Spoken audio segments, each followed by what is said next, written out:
children. But F the children. They killed the Scotsman.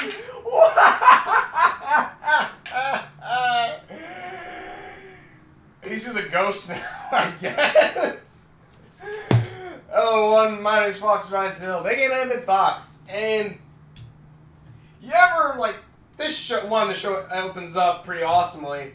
And I like this episode, I really do. But, you ever see something bad happen to a character you love? And you're like, F the person who did that! And then you switch to the person who did that, and you're just like, fudge, I like the character who did the thing I don't like either! I like fudge! I didn't like! Ah, crap. Ah, jeez. This was the latest episode of Samurai Jack, where, it opens up on a battle where it's all these different groups, and then the Scotsman, who's been alive for 100 years, so he's around maybe, I'm going to assume 150, I'm assuming he's around 150 years old, or 130, 140 years old, I assume. I assume he was like maybe his 40s when the main, first 4 seasons, so I'm going to assume 40s. Because I don't think he was too young then. But I'm assuming he was 40, and so now he's in his hundreds, because it's been 100 years. Jack, or the Scotsman, literally has an army of his daughters. An army, which is hilarious, especially when he's like, when he goes all of them, he goes, "What are you all wearing? Put some clothes on." It's a terrible Scottish accent, I'm sorry. But, they put clothes on, and he's in a wheelchair, but this mother fluffer is still freaking awesome. I love it. All these armies attack. Aku's like, maybe this will get me out of my funk if I fight. So he goes in there, decimates all of them, but before they get to the Scotsman's daughters, the Scotsman rolls up with his chair and goes, "Ah, you're just a wee baby hiding in your cradle. Wait, scared of the samurai who's going to come kick your butt with his, gonna come and kick your butt." And then Aku looks at him, and like, again, this, I'm gonna say right now, I have seen this scene before. This is kind of a not really, I'm not gonna say it is, but like, I've seen this before, you know, the one guy who's all big and tough goes up to the dude who's like a god and basically gets vaporized. But as I was watching this, I'm like, don't do it. Don't do it. Don't do it. How's he gonna get out of this? Don't do it. Nope, he gets vaporized. Zick, dead. And I'm like, no! I was on the verge of tears. I was like, no! Not the Scotsman, no! Why? Like, because there's a picture on DeviantArt where they draw Jack pushing the Scotsman as he's old in his wheelchair. And I'm thinking, that'd be such an awesome scene. I want to see that scene. I want to see the Scotsman meet young Jack like, "You haven't aged a day, laddie!" Or something like that. That was probably Irish. I am sorry for every Scottish and Irish Irishman watching my videos. At least this one. But, so, I'm sorry, Jack, but, or Samurai, I meant, I'm reviewing Samurai Jack, and then I'm thinking of Irishman, then I'm thinking of that, never mind. Anyways, but then, like, the daughters are crying, I'm about to cry, and then his ghost appears, and his sword actually glue, he's like, and his daughter's like, "How are you alive, Dad, or how are you a ghost?" He goes, "Celtic magic, lassies! Now we gotta go find Jack, so we can end this monster." And then like cuts away from them. Which I'm thinking, I kind of see that they reverted him back to his younger age. I'm gonna say that I kind of would have liked if he would have still looked at least like old. I don't know, hunched over or anything, but still looked like his older self. But you know, that's fine having him young still. That was freaking awesome. And again, he died. I'm like, what the fuck? And he gets like, it's like dies. He becomes a skeleton, and the skeleton immediately turns to ash. It's like, what the fuck?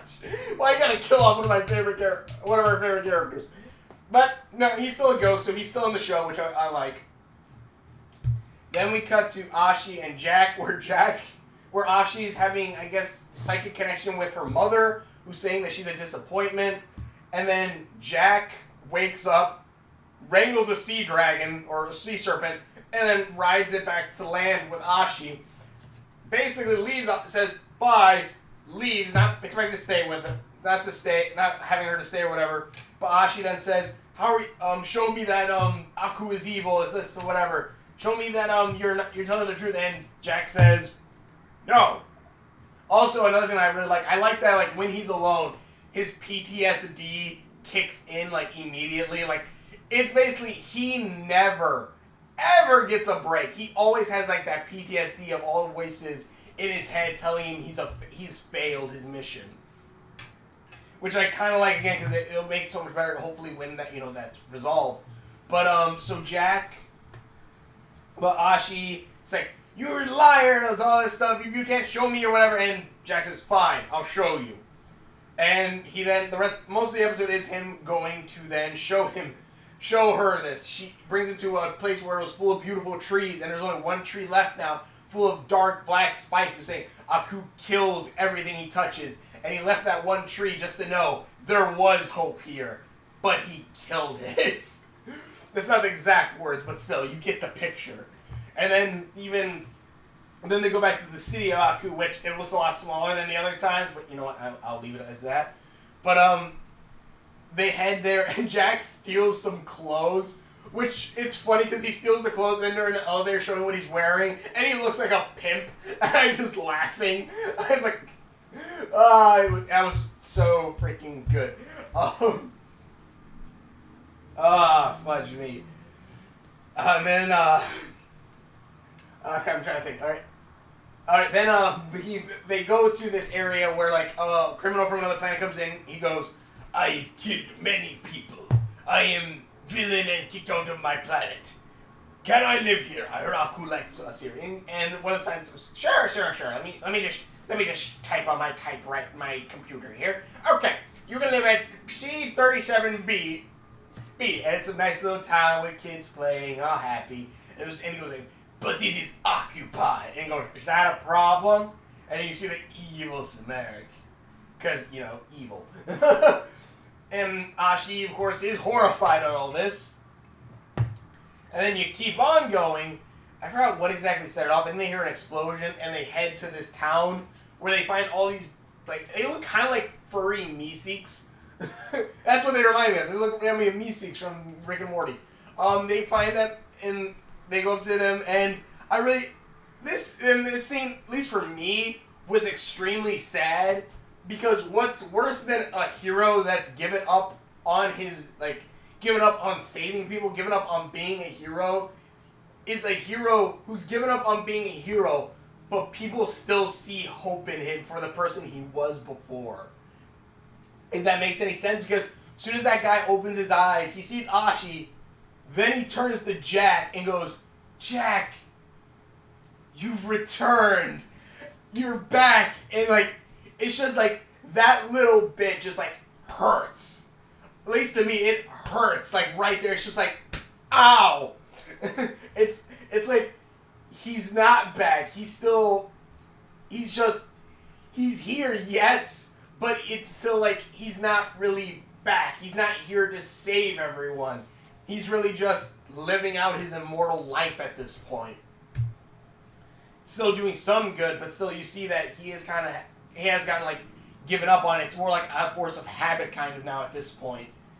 And so Ashi and Jack, this guy informs them that this one robot dude stole the kids, stole all the kids in the village, and took them to the factory, where they then head to the factory. Ashi and Jack. Also, Ashi says that she believes Jack now. They head there, and the kids are then, after a sound which Jack can't hear but Ashi can, is released. All the kids start attacking Jack and Ashi. Jack says, go find the control panel, destroy the machine that's making the noise, throws him, and you see all the kids fighting, attacking Jack. You see him getting the crap beat out of him, and even clothes getting ripped off again and again, which I actually kind of like that. He almost I think each episode he has a new set of clothing, which I guess it could kind of symbolize that no matter which path he kind of takes, that'll be ripped away from him until he, you know, wears the clothing that he's meant to wear to be the person he's supposed to be. I guess that's one interpretation you could take it as. But but Jack's like getting the crap beat out of him by these little monster kids. Like there's even a funny point where he tries to escape and the monsters grab him and like throw him back into the window.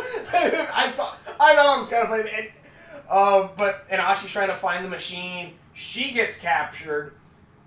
The guy who's running the place explains his evil plan about the little chips in the back of the kids' necks, and starts electrocuting Ashi until he has to recharge. Like, oh yeah, blah blah blah. Oh, who'd have thought?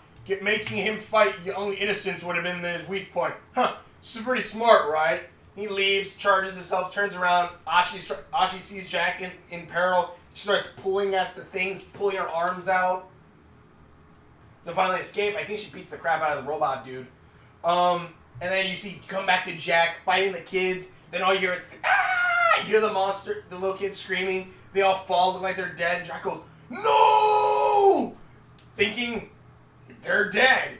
He just lost so many innocent lives right there. So many innocent lives died right there, basically because of him. And he looks up, sees the ghost samurai, the samurai ghost, and goes, "It is time."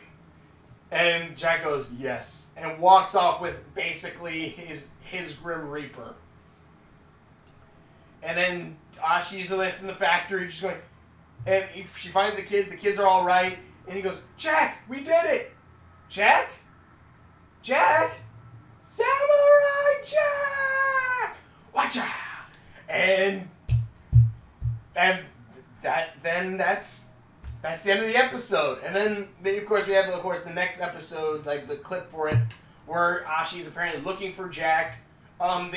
She runs into those elephant guys, it seems, the ones that are that Jack, at least that's what I'm assuming it is, because it looks like their design underneath the, I don't know what it is, but I forgot what the fuck the thing is called. I'm pretty sure that's them, because they mistake Ashi for the bounty hunter of Aku, and she's trying to find Jack. And the elephant guys are the guys that Jack saved from enslavement from the Mandark aliens. If you remember, the blue skin guys with the white hair, voiced by I love Cartoon Network. Trying to think now. SWAT Cats was another good show. Trying to think. Gosh dang. Okay, so then basically that's the end, and then you see Jack seemingly like just meditating while there's the green around him, which I'm assuming is supposed to represent, you know, the samurai, the evil, the ghost, the Reaper samurai there, and then it ends. Which, fudge me, I love this. Wait, no, like, Ashi, I guess, Ashi, I don't know if, like, I don't want to call it just yet, but, like, it is kind of just, like, she learned immediately about Aku stuff, and kind of, like, it was like, I believe you, and stuff like that. But then also, it is kind of like, okay, we only have a season to do all this. We only have one season to do all this. We can't have Ashi going through a couple things, which then again, also, it is, I'll give it 2 episodes. And Ashi, someone I think told me in the comments of the last video that it was supposed to be a time lapse, but we didn't get anything like 7 years ago or like 18 years ago, and like quote back and forth. And from the time that, like, you know, Jack did whatever, and then the babies are born, to the time Jack goes to fight Boop Bop Robot Man, Skit Scat Robot Man. They're fully grown by the end of that episode, so I'm still going to assume that this all happened within a week. I'm going to assume that she was born about a week ago. Because that's as far as it seems, that's as much as it seems that it's happened. They trained them through all that time. And you can say, like, well, how did they learn all that stuff? Aku's blood is in them. If they even are Aku's actual children, then I could completely understand, which I believe, yeah, because he came out all, like, black. So I'm going to assume that yes, it is still. She's still like only like a week old. So and honestly then too, I could completely believe Lee still then like, you know, they even tell her that Jack is bad for a week, but then again, she's really only like a week old. She really doesn't know much about the world, and kind of seeing big things like that, you can kind of see, yeah, Aku's world's probably not the greatest one, and Aku's probably not the greatest one to allow something like this to happen. So I can at least give it that. But yeah, this was a good episode. I really liked it. It shows that Jack is still dealing with his PTSD and everything, and I just like, I can't wait to like, you know, and I'm hoping they do find, of course, his sword. That's the thing that steals Aku away. Which also, I'm gonna say right now, Breath of the Wild is probably the best Samurai Jack simulator. I'm just putting that out there. Magic sword seals away the dark evil being of malice and destruction. Wander everywhere. Kind of a good match. But then again, also katana. But anyways, the episode was awesome. It was really good. It was just really, really awesome. It was so good. And again, the part where the Scotsman died, I was legitimately about to cry. Because that was something, no! No! If I had bagpipes, and the sad bagpipe noise. But he's alive, but he's a ghost, not really alive, but he's a ghost. This is a good episode. I loved it. I really loved it. I kind of wish they kept the Scotsman as his older self. That way, like, he like, hey, why are you still young? Or something like that when he saw Jack. It's so sad. So freaking sad. And I kind of would have liked to see Jack and the Scotsman screw around at least for like, I don't know, half one episode at least. But this looks, I love this season. I love this episode. It's just really, really good. And again, when Scotsman died, I'm like, no! You mother! Starts with Aku. I still like you! God dang, gosh dang it! Like, why, Aku? You're so evil, but you give me such... You're so evil, but I still like you! Why? Also, I have noticed now that, like, Aku's art style has changed a bit, where, like, his teeth don't have the red outlining anymore. I saw an article about this. And, like, his eyebrows or whatever only, like, his eyebrows now completely cover his eyelids. Well, in 1, 2, 3, 4, his eyelids are, like, black. Though I will say, at least, it gives him a kind of a less cartoony look, kind of. But also, it does kind of give him, like, it makes him kind of look more sad when, like, he's, like, just his eye, just, like the red just going all the way down to here. I don't know, but the episode was good. The episode was really, really good. I really love it. Gosh dang you, Aku. Jeez. Also, even watching this, it's like both of them looking at each other, smiling. It's kind of like, why are you smiling at each other? You're trying to kill each other. On my shirt. But, this is a good episode. I really, really loved it. Alright, tell me what you guys think in the comments below. Thank you for watching. Show me what it is that I've done. Please click the link description below. Links are on my face and the subscription buttons right over there. Either way, this was good. This was awesome. I almost cried. That is a sign of a good writer. And I kind of want to see the next episode looks like it's going to be more Ashi heavy. But then again, also, I've seen the episode before this one, like it showed only Jack in the monster stomach. So for all I know, it's going to be half Jack, half Ashi. Ashi trying to get to Jack before he offs himself. Which he still needs to find the sword for that. And also, I'm going to love, hopefully, if he ever does get find his sword, hopefully soon, because I want to see just like him like an old friend, like, hello, friend, or something like that. I just can't wait for that. Either way, thank you very much for watching. If you're sure what it is that I've done, please click the description below, check out my videos, and we will see you later. Hey, we be taking them down now, laddies! Please don't get angry at me.